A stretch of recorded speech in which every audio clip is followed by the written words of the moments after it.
السلام عليكم، أهلا بكم في قناتي. يا رب تكونوا بخير. هنعمل مع بعض النهاردة دجاج بالكاري. دجاج بالكاري دي وصفة هندية، وصفة سهلة جدا، طعمها في منتهى الجمال وكمان مميزة جدا. هنعملها مع بعض بطريقة أشهر المطاعم، طريقة سهلة ومكوناتها بسيطة ومش بتاخد وقت خالص في عملها. تعالوا نشوف هنعملها مع بعض ازاي، وإن شاء الله تجربوها وتستمتعوا بطعمها.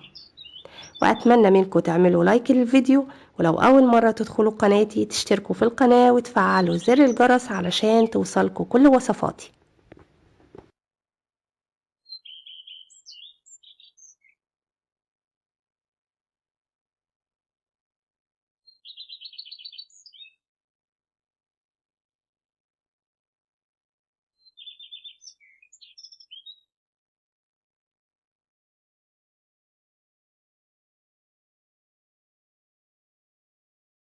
يلا نبدأ ونقول بسم الله. أول حاجة معانا طاسة هنحطها على النار، ونحط عليها معلقتين من الزيت، واتنين من ورق اللورة، وتلاتة من الحبهان. هنقلبهم كده تقلبتين في الزيت، وبعد كده هنضيف عليهم اتنين بصلة متوسطة الحجم مقطعاهم جوانح صغيرة بالشكل ده، وكمان ممكن تفرميهم. برضو ممكن تكتفي ببصلة واحدة متوسطة الحجم مش بصلتين. وهقلبهم كده لحد ما يبتدوا يدبلوا. بضيف عليهم 6 من فصوص الثوم،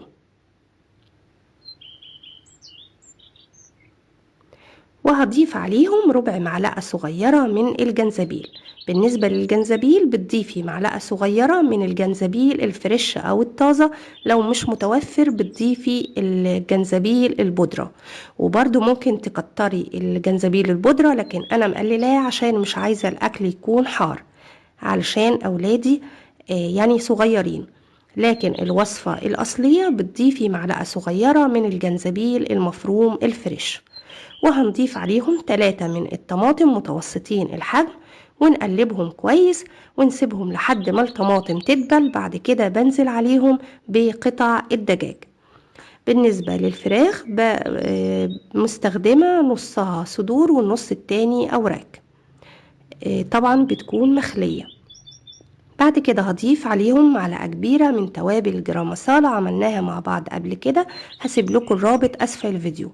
ومعلقة صغيرة من البابريكا، ومعلقة صغيرة من الكركم، ومعلقة صغيرة من بهارات الكاري.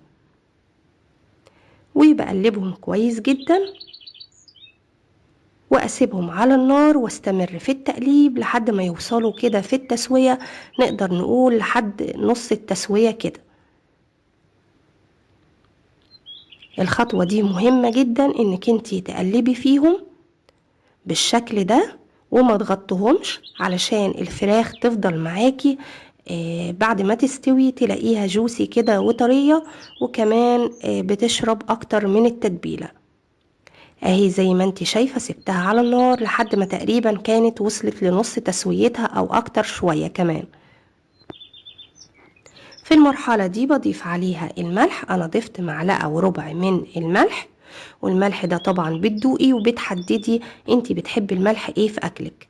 ومعلقتين كبيرة من الكزبرة الخضراء مقطعة صغير بالشكل ده، او تضيفيها مفرومة زي ما تحبي. وضفت عليهم كوباية من المية، وممكن تضيفي كوباية ونص من المية، مفيش اي مشكلة. وبتقلبيهم مع بعض كويس جدا. بعد كده بتغطيها وبتسيبيها تكمل تسويتها، يعني ما بتاخدش وقت كتير، بالكتير نص ساعة. اول ما تلاقيها شربت المية بتاعتها والصوص بتاعها تقل زي ما انت شايفة كده، هي هتكون خلاص استوت. اهي شايفة قطع الفراخ بقى شكلها ازاي. هوريك الصوص بتاعها تقيل اهو في منتهى الجمال. الوصفة دي من اسهل الوصفات للدجاج بالكاري، وصفة سهلة جدا وجميلة، واشهر المطاعم بتعمل الوصفة دي. وادي اهو بعد ما جهزت حطيتها في طبق التقديم. بجد تحفة جدا، شكلها في منتهى الجمال، الريحة كانت حكاية. التوابل الهندية مميزة بإن ريحتها جميلة جدا وقوية، وبتدي تيست الأكل كده مختلف، بس أعتقد لو جربتوها هتحبوه.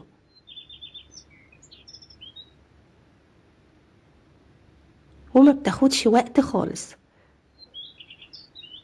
وكمان مكوناتها يعني مش مكلفة وبسيطة.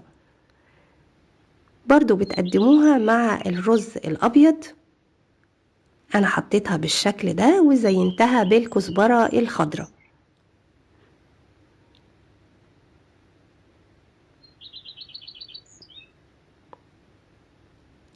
كمان ممكن تضيفي أو بمعنى تاني الوصفة الأصلية بتضيفي قرن من الفلفل الأخضر مع الطماطم. لكن أنا زي ما قلتلكم محبتش الأكل يكون حار، فطبعا استثنيت برضو الخطوة دي، لكن هو الأكل الهندي عادة بيكون حار جدا، فانتوا تقدروا تعملوها بالطريقة الأصلية وتستمتعوا بطعمها. وادي قطع الفراخ، شايفة شكلها جميل ازاي، الصوص عليها كان تقيل وحلو جدا، وكمان من جوه شكلها تحفة. عايزة اقول لكم انا زودت كمية البصل في الاول، لان البصل بتاعها بيكون جميل جدا مع الصوص اللي بينزل منها، فبيكون حلو جدا مع الرز. يعني بتقدمي الطبق فيه دجاج، وعلى جنب كده بتحطي معلقة من الصوص والبصل والطماطم. بيكون طعمه جميل جدا لما بيتاكل مع الرز، فبتضيفي معلقة كده على جنب. اللي حابب يستخدمها مع الرز والدجاج بتكون تحفة جدا. يا رب وصفتي النهاردة تكون عجبتكم، وأتمنى لو عجبكم الفيديو تسيبوا لي رأيكم في الكومنتات وتعملوا لايك للفيديو. ولو أول مرة تدخلوا قناتي ياريت تشتركوا في القناة وتفعلوا زر الجرس علشان توصلكم كل وصفاتي. بحبكم في الله، أمل سليم.